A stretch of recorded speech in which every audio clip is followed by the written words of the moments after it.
श्री शिवाय नमस्तु।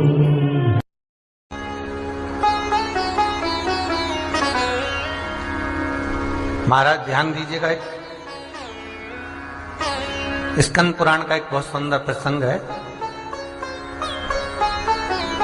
केल के पत्ते पर, बड़ के पत्ते पर, पीपल के पत्ते पर, बेलपत्री के पत्ते पर शिवलिंग के निर्माण का अलग अलग फल है। महाराज उसका स्मरण करिए जरा। महाराज केल के पत्ते पर, जब केल का जो पत्ता होता है उस केल के पत्ते पर जब कोई विशेष तीज की तिथि पड़े, कौन सी तिथि हो? तीज हो, जैसे हरतालिका तीज हो, कोई छोटी तीज, बड़ी तीज, और यदि आप तीज के दिन केल के पत्ते पर शिवलिंग का निर्माण कर कर उसकी पूजन अर्चना करते हैं, उसका स्मरण कर कर रात होने से पहले विसर्जन करते हैं, तो नारी की अखंड सौभाग्यता रहती है। दूसरा क्रम, बड़ के पत्ते पर जो शिवलिंग का निर्माण करा जाता है वो दोपहर के समय के बाद, जो समय 4 बजे से लेकर 6 बजे तक रहता है, बड़ के पत्ते पर उस शिवलिंग का निर्माण करा जाता है। छोटे से पार्थिव शिवलिंग का ये काय के लिए होता है? तो कहा ये रोग मुक्ति के लिए होता है। कोई व्यक्ति बहुत रोगीला है और एक रोग के साथ उसके 4 रोग घिर रहे हो, मान लो उसको शुगर भी है, बीपी भी है, ये भी है, वो भी है, और उसको वो चीज, मान लो कोई व्यक्ति है उसका ऑपरेशन होने जा रहा है, एक सहज भाषा में लीजिए, और उसका बीपी ऊंचा नीचा हो रहा है, उसकी शुगर ऊपर नीचे हो रही है? तो क्या करना है अपन को? बड़ का जो पत्ता होता है उस व्यक्ति से उस बड़ के पत्ते के ऊपर शिवलिंग का निर्माण कराकर उसकी पूजन शाम को 4 बजे से लेकर 6 बजे के बीच में कराकर उसका विसर्जन कर दीजिए। फिर ना तो उसकी शुगर ऊपर जाएगी, ना नीचे जाएगी, ना बीपी ऊंचा ना नीचा, उस व्यक्ति का आप आराम से ऑपरेशन करवा सकते। 24 घंटे के लिए उसके रोग को शिव अपने हाथ में ले लेता है। बड़का पत्ता महाराज, इसकी कोई तिथि नहीं है, इसका कोई समय नहीं, इसका कोई पल नहीं, इसकी कोई घड़ी नहीं। तीसरा, पीपल का पत्ता। पीपल का पत्ता, जो बच्चा गलत कर्म में डूब रहा हो, तुम्हें लग रहा है कि ये बालक गलत जगह जा रहा है, व्यसन में डूब रहा है, मदिरापान में, मांसाहार में, वेश्यावृत्ति में, या चिड़चिड़ प्रवृत्ति हो रही है, या इसकी मति भ्रष्ट हो रही है, गंदी जगह पर जा रहा है, तुम्हें लग रहा है ये लाइन से भटक रहा है, तो पीपल के पत्ते पर भगवान शिवलिंग का निर्माण कर कर उसकी पूजन अर्चना करी जाती है, और उसी बालक का नाम लेकर तब उसका स्मरण कर विसर्जन किया जाता है। ये सुबह 10 बजे से लेकर 12 बजे के बीच में। कोई भी तिथि, कोई भी दिन, कोई भी बात, कोई भी समय, कोई भी तिथि पर समय एक निश्चित है, सुबह 10 से 12। महाराज चौथा क्रम कहा है बेलपत्री के पत्ते की मध्य भाग। आप विचार करिएगा, बेलपत्री का पत्ता कोई इतना बड़ा तो होता नहीं, बेलपत्री का पत्ता होगा ज्यादा ज्यादा एक हथेली के बराबर होगा, और बड़ा होगा तो और ज्यादा बड़ा होगा पत्ता। तो बेलपत्री के मध्य भाग में, बेलपत्री के बीच वाले भाग में महाराज,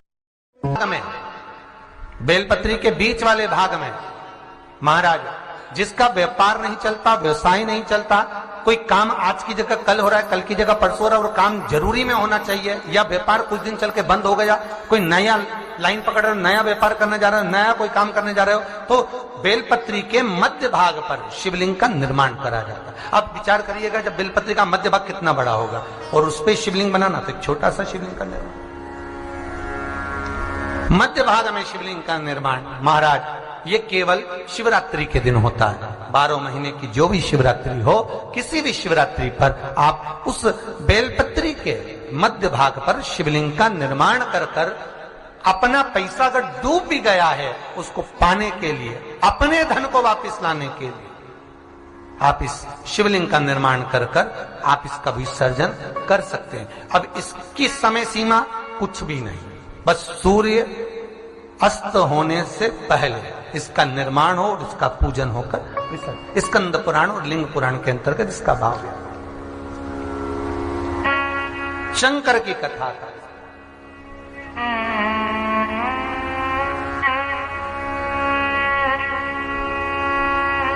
शिव की कथा का स्मरण। महाराज पार्वती मैया छोटा सा शिवलिंग का निर्माण करती है। 6 वर्ष की आयु है माता की, और माता छोटे से शिवलिंग का निर्माण कर कर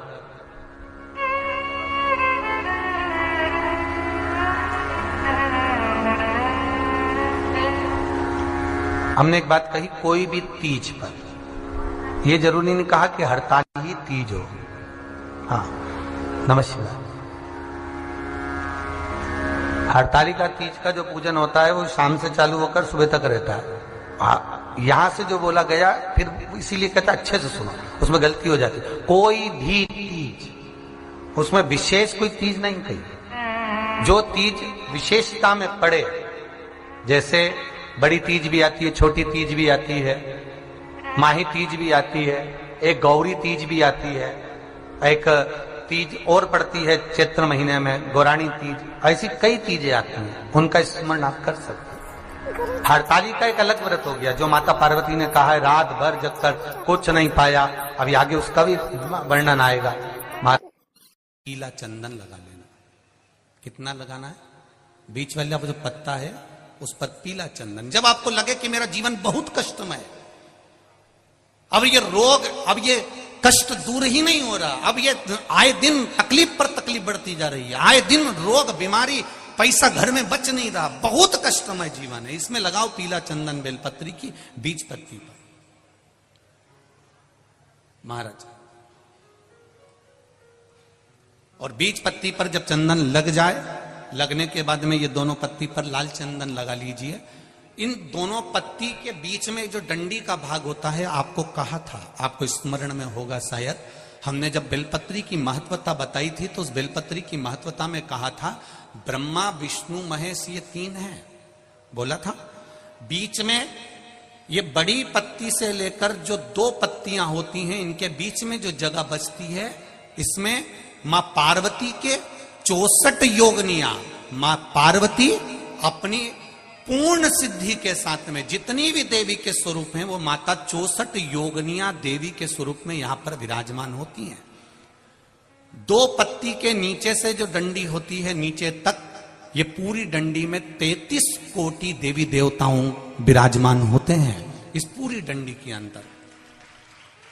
तो ये बीच वाली पत्ती है, ये जो बीच वाली पत्ती का जो भाग होता है, इस पत्ती के भाग में शहद का प्रयोग कर कर, यहां पीला चंदन, लाल चंदन, लाल चंदन, शहद का प्रयोग कर कर, इसी तरह से पकड़कर ये बेलपत्री की जो डंडी है वो अशुक सुंदरी पर जब आप समर्पित करें तो जहां से जल बहता है उस ओर पर इस पत्ती को चढ़ाकर केवल आपके हृदय की बात कहकर देवाधिदेव महादेव से कोई भी शिव जी का मंत्र, पंचाक्षर नमः शिवाय, षडाक्षर ओम नमः शिवाय, श्री शिवाय नमस्तुभ्यम, या महामृत्युंजय मंत्र, जो शिव का मंत्र हो आपके पास में, उसको बोलते हुए देवाधिदेव महादेव को धीरे धीरे जल की धार चढ़ाना प्रारंभ करो। जल की धार जब पूर्ण होने लगे, उसमें थोड़ा जल बचे, तब अशुक सुंदरी पर जो तुमने बेलपत्र चढ़ाई है वहां उस जलधार को चढ़ाए। ये प्रयोग आपको केवल सोमवार की अष्टमी पढ़ने पर ही करना है। कौन से दिन करेंगे? जम के बोलिए जरा।